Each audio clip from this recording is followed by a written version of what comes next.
¿Cuántos de los que estamos aquí presentes creen que son únicos? No hay nadie como ustedes. La mayoría, ¿eh? La mayoría.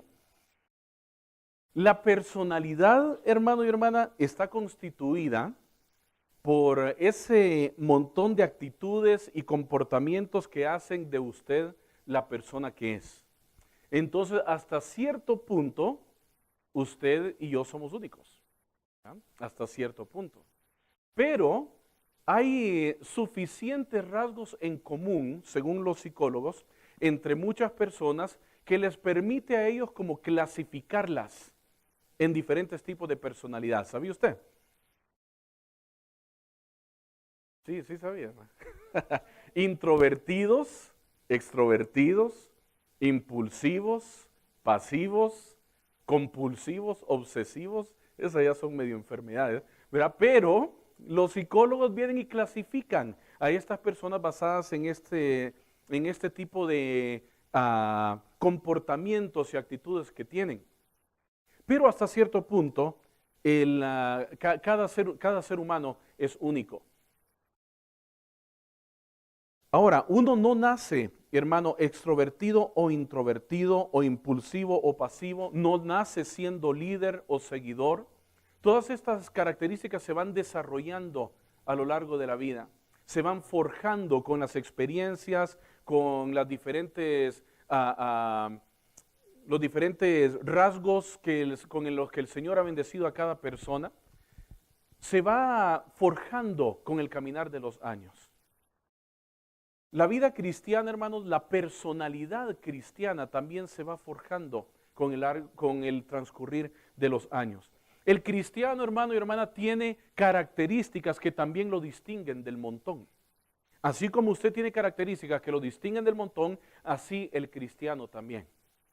Pero el cristiano también tiene ciertas características en común entre ellos que permiten que pueda sobresalir en comparación al resto del mundo.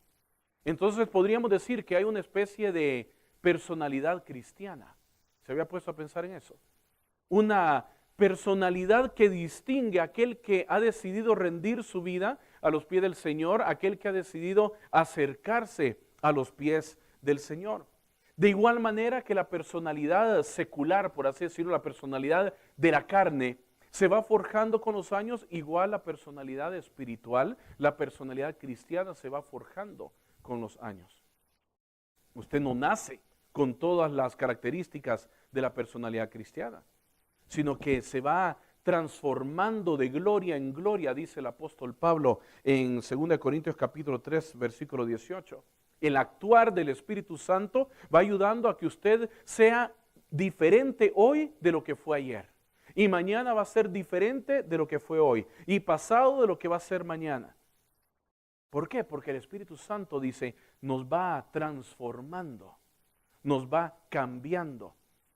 Y el capítulo 3, hermano, de la carta a los Colosenses, nos dice cómo es esa personalidad y nos dice también cómo desarrollarla. Encontramos, hermanos, un reto, los cristianos. Encontramos un reto de ser cambiado, de ser transformado, de desarrollar una personalidad que se asemeje más a la de nuestro Señor Jesucristo.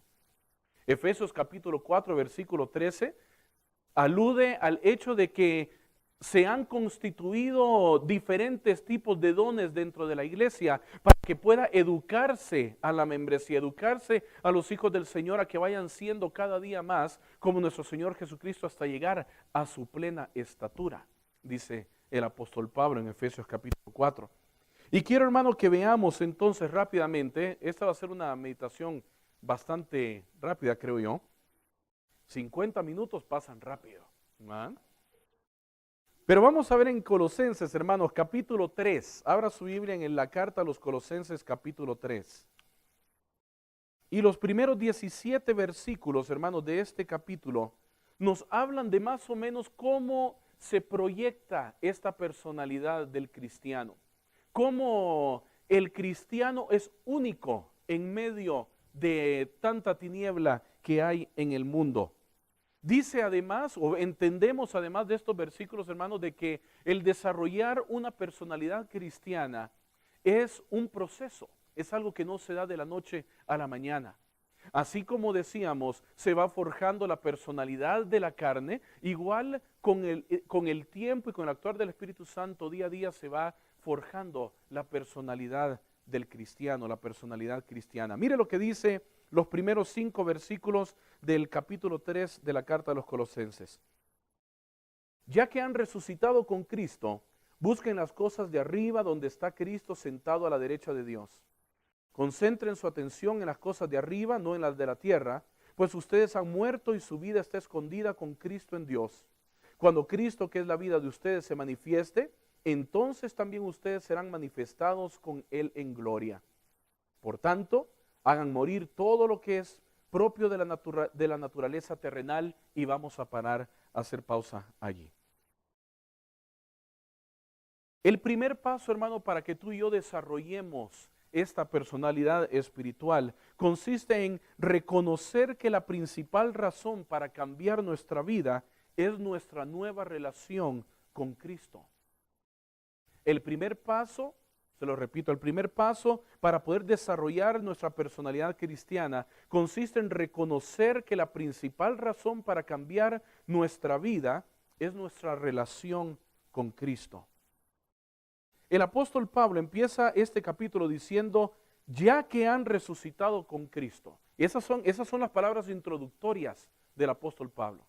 Como han resucitado con Cristo, ya que han resucitado con el Señor, dice, ¿verdad? Busquen las cosas de arriba.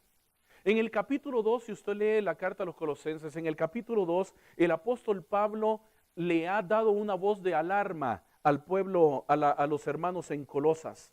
Les ha dicho de que hay un peligro latente para la iglesia en ese lugar, y es el de ser influenciados y absorbidos por las filosofías y tradiciones humanas vacías que se estaban predicando en ese entonces.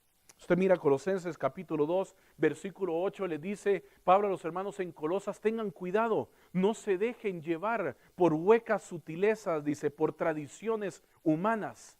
Ese era el riesgo que estaba corriendo los hermanos en aquel lugar. Una mezcla, dicen los historiadores, entre enseñanzas paganas y judaísmo.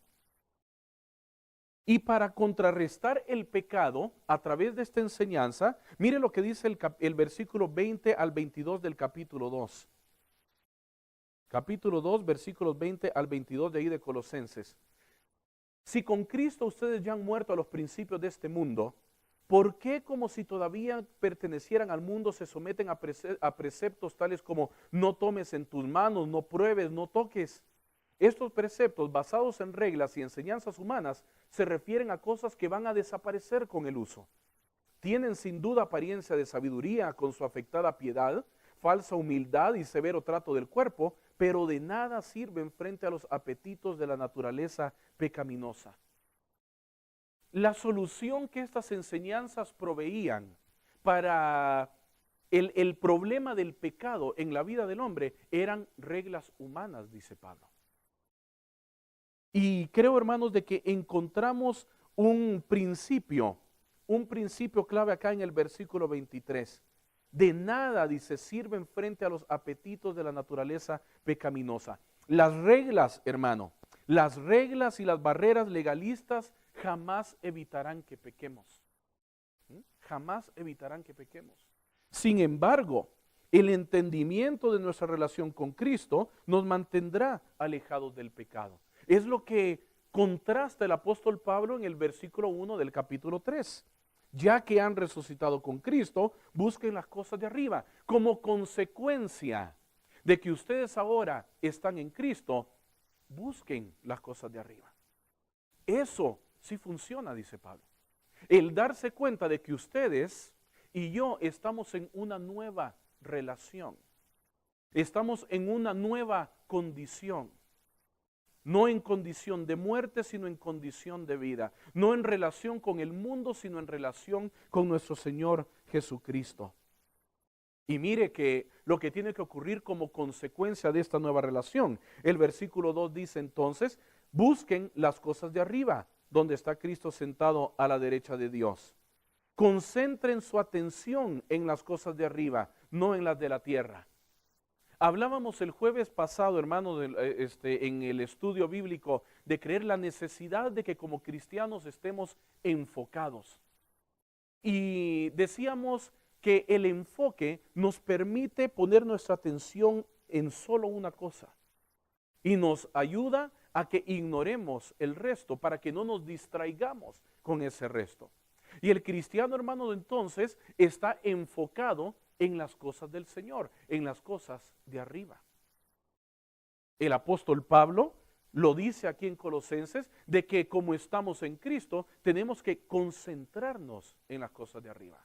Usted lee Romanos capítulo 8, los primeros versículos de esta carta, de este capítulo, el apóstol Pablo vuelve a dar un mensaje similar. La mente que es guiada por el Espíritu, dice, se enfoca en las cosas de Dios, se enfoca en lo espiritual. ¿Pero qué? ¿Por qué razón? No porque tiene miedo de ir al infierno, no porque tiene miedo de que lo regañe el liderazgo, de que le diga que tiene que hacer o dejar de hacer, no porque van a estar hablando de él, sino porque está consciente de que está en una nueva relación, en una relación con Jesucristo. Una relación en la que no hay lugar al pecado, no hay lugar a las distracciones, sino solo al Señor. Y hay recompensa, dice el apóstol Pablo en el versículo 4. Cuando Cristo, que es la vida de ustedes, se manifieste, entonces también ustedes serán manifestados con Él en gloria. De repente, hermanos, nuestra personalidad cristiana no se ha desarrollado porque nuestra motivación para hacerlo ha sido la equivocada. De repente nosotros todavía no nos ha caído el 20, como se dice popularmente, de que estar en una relación con Jesucristo requiere un cambio en nuestra vida. No podemos seguir siendo los mismos.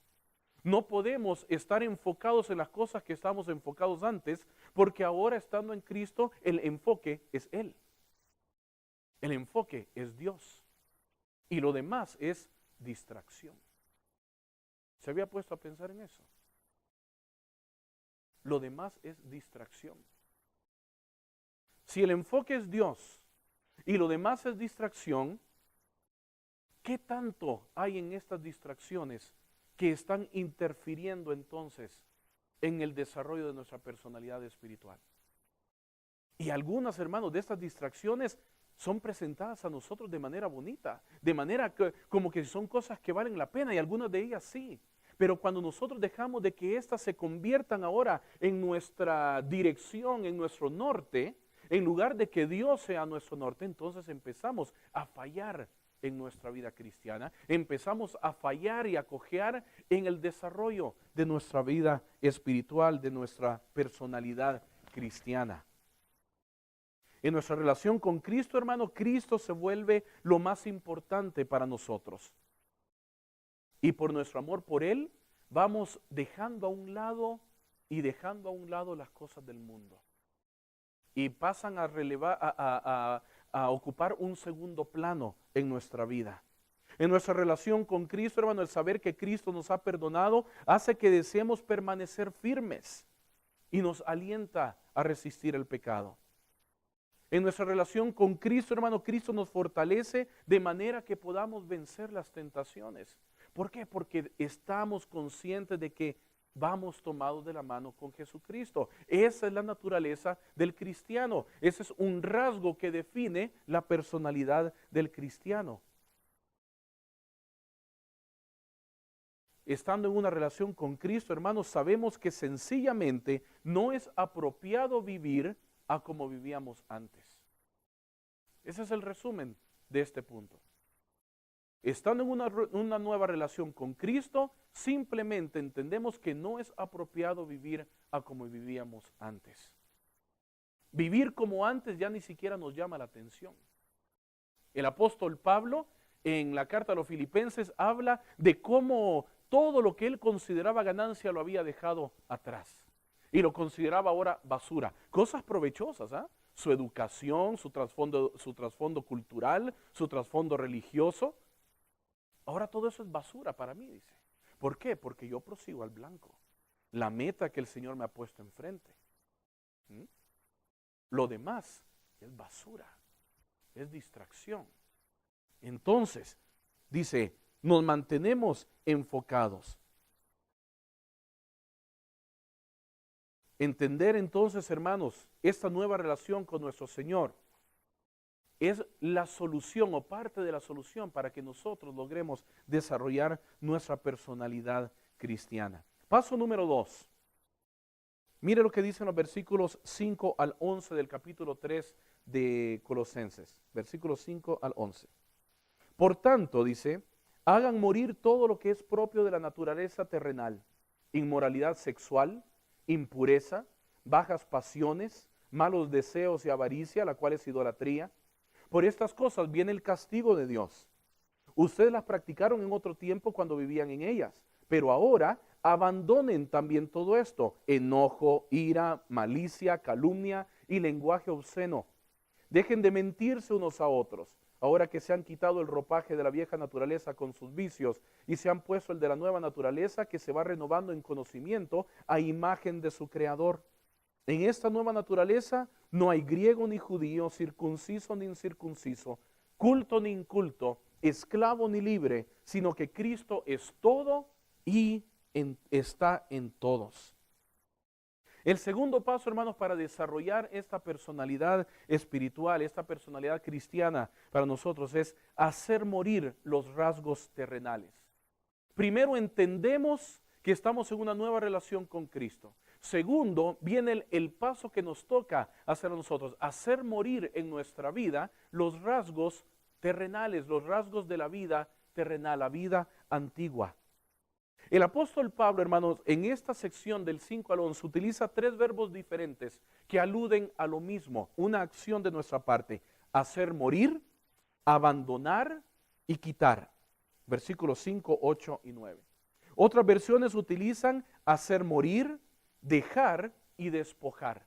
El mensaje de los 6 verbos, de las 6 palabras, es exactamente el mismo. El cristiano no puede coexistir con los rasgos terrenales en su personalidad. No puede. No puede. Estamos en el mundo, dice Jesucristo, pero no somos del mundo. Algunos de nosotros justificamos nuestro comportamiento porque ya ni modo, estamos en el mundo, hermano, te tienes que acomodar para que las cosas funcionen, para que te puedas llevar con la gente. No, el cristiano está llamado a ser diferente. Las excusas no cuentan, las Sagradas Escrituras cuentan, la voluntad del Señor cuenta, las cosas espirituales cuentan.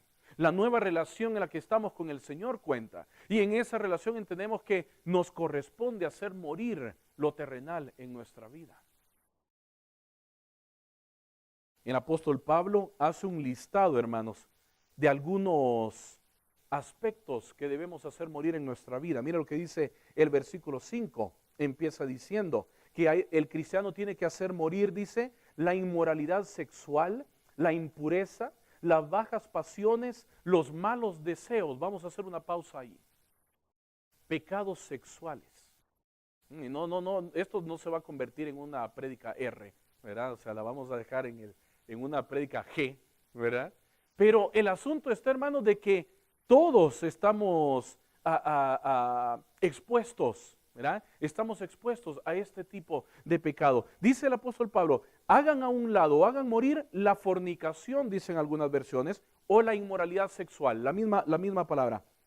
Las relaciones sexuales fuera del matrimonio, entonces, dice el apóstol Pablo, no tienen lugar en tu vida como cristiano.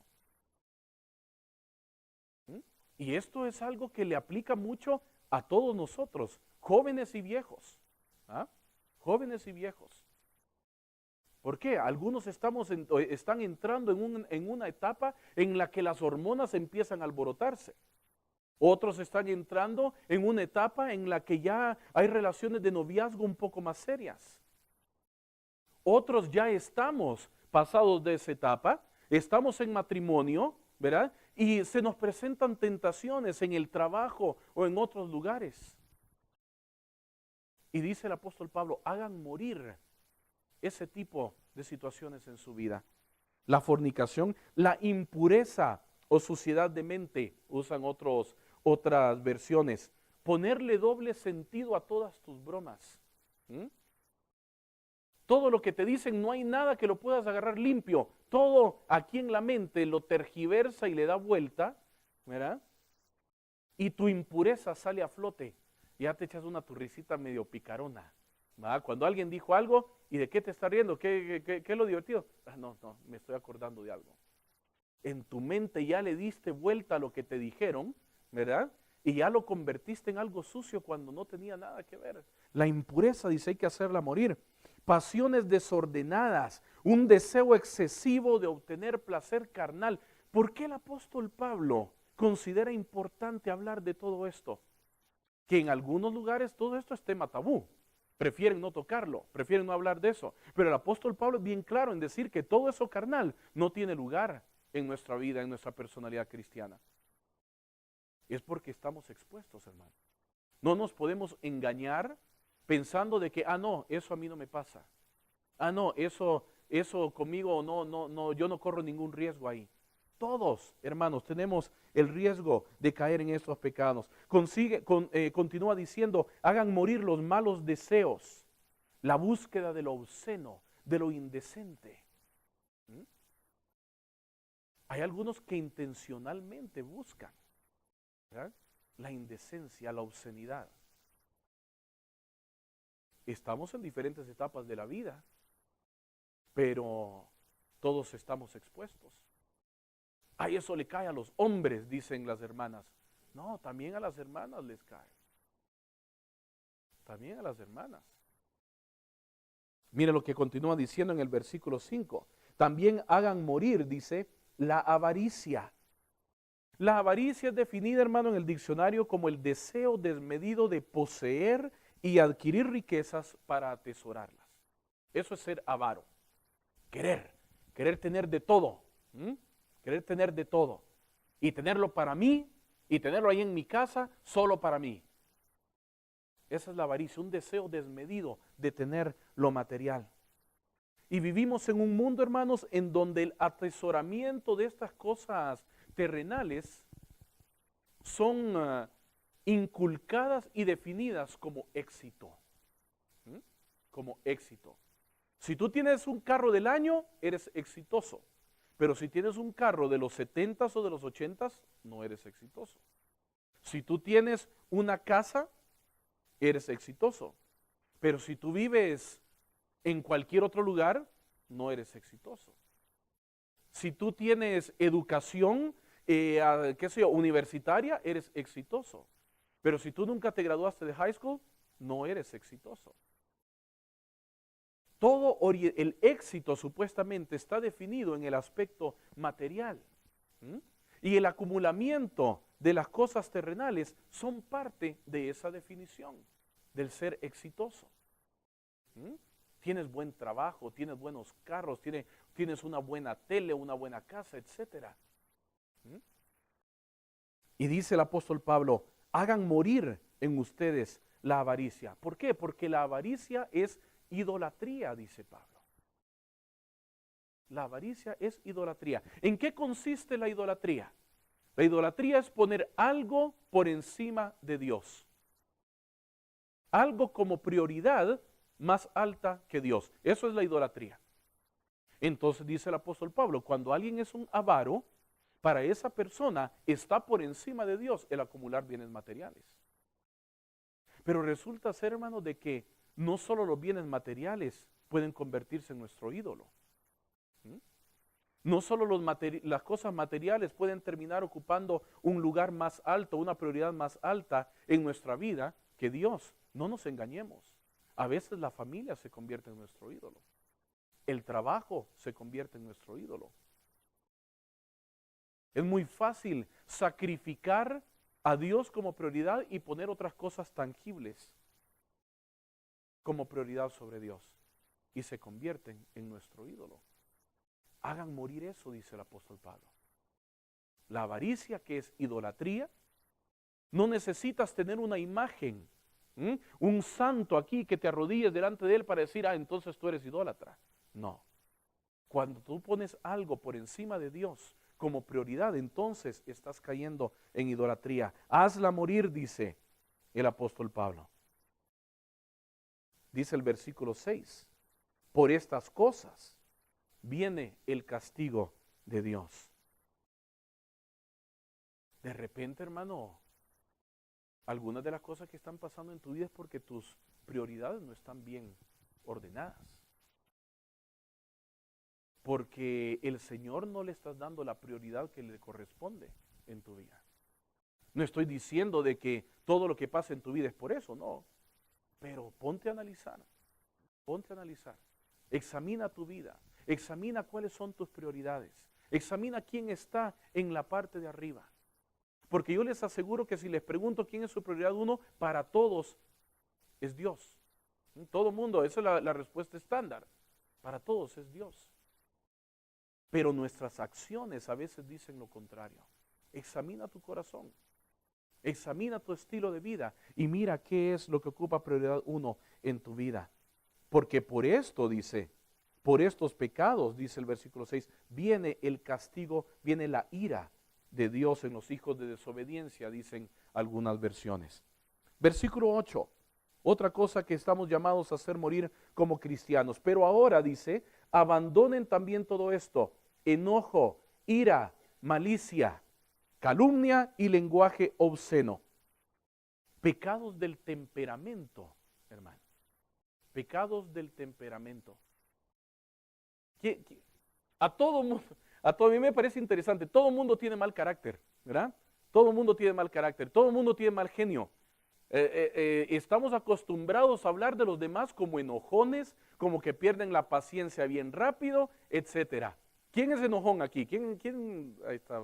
1, 2, 3. Hay algunos enojones, 4. ¡Hala! Y ya de repente se empiezan a levantar todas las manos, toda la iglesia. Enojones, dice el apóstol Pablo. Abandonen, dice, el enojo, la ira, la malicia. Hermano, no está mal enojarse, o sea, es una reacción enojarse. Pero tenemos que reconocer, hermanos, que el enojo nos pone a la puerta del pecado. El enojo nos pone a la puerta del pecado. Dice el apóstol Pablo en la carta a los Efesios capítulo 4, versículo 26, enójense, pero no pequen. Enójense, pero no pequen. ¿Por qué? Porque cuando tú te dejas llevar por el enojo, entonces pierdes los estribos y empiezas a decir cosas que no debes. Me parece interesante que el apóstol Pablo pone junto con los pecados del temperamento algunos pecados de la lengua. Dice, dejen el enojo y la ira y dejen, dice, la calumnia. Hasta el versículo 7. Dejen la calumnia y el lenguaje obsceno. Qué interesante que con el enojo van amarrados estos otros, calumnias y lenguaje obsceno. Calumnia, hermano y hermana, son esas cositas, esas mentiritas que usted dice para dañar la reputación de otro. Claro, aquí no pasa. En otros lados sí, pero aquí entre nosotros no. Pero esas son las calumnias. Pero de repente no le pasan calumnias, pero tal vez le pasa lenguaje obsceno. En medio de su enojo, en medio de su pérdida de control, pérdida de estribos, se le salen los sapos, se le salen los perros y se le salen los gatos. Algunos así nos pasa. Y después ahí andamos pidiendo perdón, porque decimos cosas que no debimos. ¿Verdad? Porque, ay, no, es que no quise decirlo. Perdóname, manito, perdóname, manita, mamita, papito, hijito, hijita, pero una pedidera de perdón por todos lados, porque terminamos diciendo cosas que no debimos. Dice el apóstol Pablo, hagan morir estos pecados de temperamento, hagan morir estos pecados de la lengua entre ustedes. Hay otra palabra que utilizan algunas versiones, dice, siempre en conexión con los pecados de la lengua, en relación a los pecados de temperamento. Hagan morir ustedes, dice, las blasfemias. Blasfemias. Insultos, palabras negativas en contra de Dios. Insultos en contra de Dios. Algunos en medio del enojo, hermanos, terminamos diciendo tonterías incluso en contra de Dios. Cuando la esposa de Job mira de que Job, siendo un hombre justo, está atravesando calamidades, le da un consejo de esos que algunas buenas esposas dan. ¿Se acuerdan? ¿Ah? ¿Cuál es el consejo que le da la esposa de Job a Job? Maldice a tu Dios y muérete, le dice. ¿Ah? Maldice a tu Dios y muérete. Imagínense, hermano, en medio del enojo de esta señora, la solución que a ella se le ocurre en su cabeza es dejarle ir una blasfemia a Dios y morite. ¿Ya? Maldice a tu Dios y muérete. Hagan morir en ustedes, dice el apóstol Pablo, las blasfemias también. No dejen que el enojo los haga decir tonterías. Lenguaje obsceno, ya decíamos, groserías, vulgaridades, malas palabras. Ya eso no tiene lugar en nuestra vida y en nuestra personalidad como cristianos, hermanos. Dice el versículo, la segunda parte del versículo 9. Ahora que se han quitado el ropaje de la vieja naturaleza con sus vicios y se han puesto el de la nueva naturaleza que se va renovando con conocimiento a imagen de su creador. Ahora que ustedes se han quitado la ropa vieja y se han puesto la nueva, ustedes ya no pueden vivir como vivían antes, ya no pueden hablar como hablaban antes, ya no pueden dirigirse a otros como se dirigían antes. Nuestra vida, hermanos, ha cambiado. Ya no estamos controlados por la carne, sino controlados por el Espíritu. Paso número 3, en los versículos 12 al 17. Por lo tanto, dice, como escogidos de Dios, santos y amados, revístanse de afecto entrañable y de bondad, humildad, amabilidad y paciencia, de modo que se toleren unos a otros y se perdonen si alguno tiene queja contra otro. Así como el Señor los perdonó, perdonen también ustedes. Por encima de todo, vístanse de amor, que es el vínculo perfecto. Versículo 15. Que gobiernen ustedes la paz de Cristo, a la cual fueron llamados en un solo cuerpo, y sean agradecidos. Que habiten ustedes la palabra de Cristo con toda su riqueza. Instrúyanse y aconséjense unos a otros con toda sabiduría. Canten salmos, himnos y canciones espirituales a Dios con gratitud de corazón. Y todo lo que hagan, de palabra o de obra, háganlo en nombre del Señor Jesús, dando gracias a Dios el Padre por medio de Él. El tercer paso, hermanos, para que tú y yo desarrollemos esta personalidad cristiana, es simplemente vístete de características cristianas. Vístete del ropaje cristiano. Jesucristo y el apóstol Pablo, hermanos, le llaman nacer de nuevo. El apóstol Pablo en otros lugares le llama una nueva ciudadanía. En otros lugares le llama el haber sido levantados de entre los muertos. Y en esta ocasión Pablo le llama cambio de ropa. Esos somos los cristianos. Tenemos ropa nueva, dice el apóstol Pablo.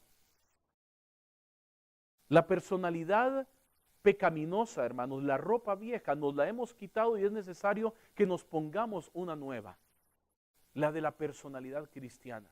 El apóstol Pablo en Gálatas capítulo 3 versículo 27 dice que aquellos que hemos sido bautizados en Cristo nos hemos vestido de Cristo. Y con frecuencia hablamos de manera de broma de que algunos escogemos el tacuche, ¿verdad? Escogemos el traje del domingo, que ese es el traje de Jesucristo, el domingo. Salgo de la iglesia, me lo quito, voy, lo cuelgo de nuevo y tengo del domingo en la noche para el sábado en la noche a ponerme el saco que tenía antes, el traje que tenía antes, el traje viejo. No podemos, dice el apóstol Pablo. Cuando tú te bautizaste, te revestiste de Cristo y de ese ya no te lo puedes quitar. No puedes mancharlo, no debes mancharlo. Tenemos un linaje, una ropa nueva. Hermanos, Isaías, si usted mira en el libro de Isaías capítulo 61, dice que Isaías se gozó porque Dios lo había vestido con ropa de salvación. Isaías 61:10. El hijo pródigo cuando regresa donde el Señor, cuando regresa donde su padre, dice de que la salvación es representada porque el padre le pone un vestido nuevo. ¿Ha leído usted esa historia? Dice también de que en los cielos los que son salvos estarán vestidos con vestiduras blancas. Esto del vestido, hermanos, del ropaje, es una analogía muy común en las Sagradas Escrituras para describir de que nosotros ya no somos los mismos de antes. Tenemos que vestirnos entonces con la ropa nueva.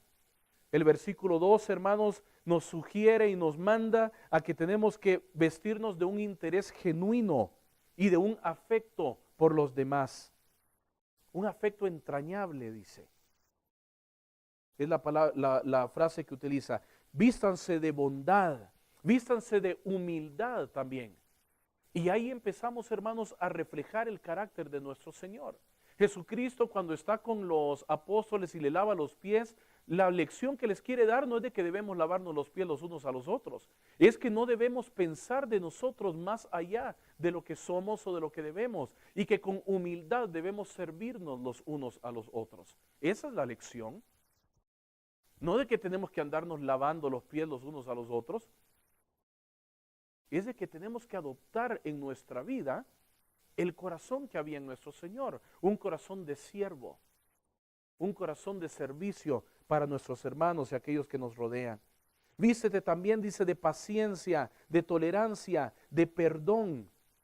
Si alguien te debe algo, si alguien te ha hecho algo, alguien te ha defraudado, te ha lastimado, perdona, perdona. No dejes que el rencor se agarre raíz en tu corazón. Eso es parte de la vestidura vieja. En la vestidura nueva, el perdón es lo que abunda. Y dice el versículo 14, por encima de todo,